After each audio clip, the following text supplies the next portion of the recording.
हाय दोस्तों, मैं वीर विक्रम और आज मैं आपके पास लेके आया हूँ एक कहानी जिसका पहला भाग मैंने आपको 14 तारीख को सुनाया है। और जो लोग अभी तक उसे नहीं सुने प्लीज़ उसे जाके सुने, तभी ये कहानी आपके पल्ले पड़ने वाली है, वरना फिर तो ये सर के ऊपर से निकल जाएगा। तो दोस्तों, इस कहानी को शुरू करने से पहले मैं आपको एक शेर सुनाना चाहूँगा। तो ये शेर कुछ इस तरह है। अर्ज करता हूँ कि अब भूल चुका हूँ सब कुछ, पर अब भी उसका नाम नहीं भूला। अब भूल चुका हूँ मैं सब कुछ, पर अब भी उसका नाम नहीं भूला। माना कि उसके सारे वादे झूठे थे, माना कि उसके सारे वादे झूठे थे, पर अब भी मैं उसका वो पहला पैगाम नहीं भूला। और अब क्या ही भूलूं, क्या याद करूं, क्यों ना भूल उसे, खुद को उससे आज़ाद करूं। कि अब क्या ही भूलूं, क्या याद करूं, क्यों ना भूल उसे, खुद को उससे आज़ाद करूं। तो दोस्तों, उस कहानी के अंत में ये था कि लड़की अब फिर से वापस आना चाहती है अविनाश के पास, पर अविनाश के दोस्तों के समझाने और बुझाने पे अविनाश लड़की के पास नहीं जाता है। कहीं ना कहीं अविनाश को लग रहा होता है कि उसने गलत तो किया है, पर कहीं ना कहीं उसे लगता है कि वो अपने ज़िंदगी के हक में सही फैसला ले रहा है।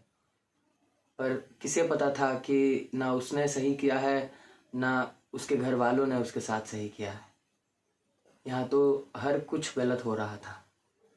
तो ये उसके बाद का ये शेर है दोस्तों इस पे कि जो लड़का कभी आज तक शराब को हाथ तक नहीं लगाता और ना हलक तक कभी लेके आता है, वो लड़का अचानक से गमों के आगे शराब में डूब जाता है। तो इस पे ये चंद लाइनें हैं दोस्तों। तो ये शेर कुछ इस तरह है दोस्तों कि मुझे होश ही ना रहा मैं खाने में, मैं बेहोश रहा तो किसी को दोष क्या देना। कि मुझे होश ही ना रहा मैं खाने में, मैं बेहोश रहा तो किसी को दोष क्या देना। सच्ची मोहब्बत की हो अगर उससे, तो क्या जरूरी है ताउम्र उसका मेरे साथ होना। मैंने सुना नहीं क्या कहा तुमने, उसे याद करूं। क्या कहा तुमने, उसे याद करूं, उससे लौट आने की फरियाद करूं। मैं कहा भूल जाऊं उसे या मिलकर उससे खुद को बर्बाद करूं। कि मैं क्या भूल जाऊं उसे या मिलकर उससे खुद को बर्बाद करूं। दोस्तों, यहाँ अविनाश असमंजस में रहता है कि वो आज जाएगा, कल जाएगा, मिल लेगा उससे, पर यहाँ तकदीर को तो कुछ और ही गवारा था।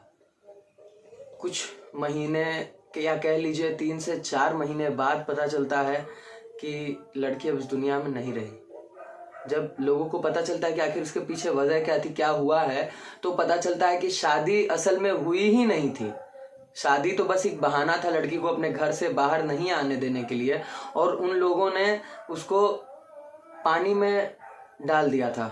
अपने घर के टैंक में उन लोगों ने उसे मार के डाल दिया, और उस टैंक का पानी पूरे अपार्टमेंट में कहीं नहीं जाता था, तो उसे वैसे ही छोड़ दिया गया। लगभग 4 महीने बीत चुके थे।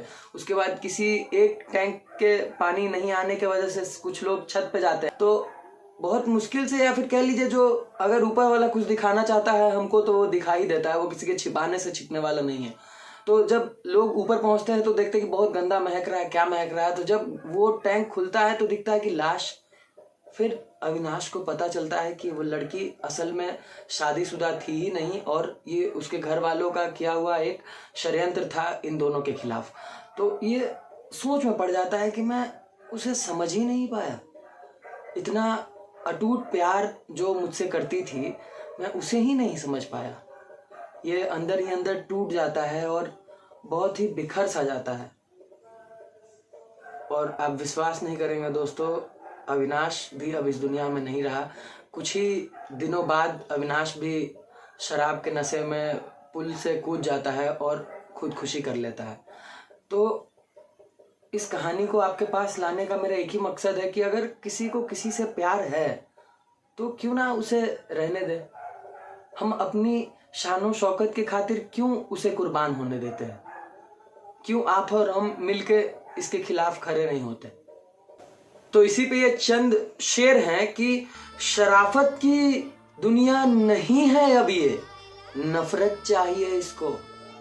शराफत की दुनिया नहीं है अब ये, नफरत चाहिए इसको, मोहब्बत में मोहब्बत के बदले तिजारत चाहिए इसको।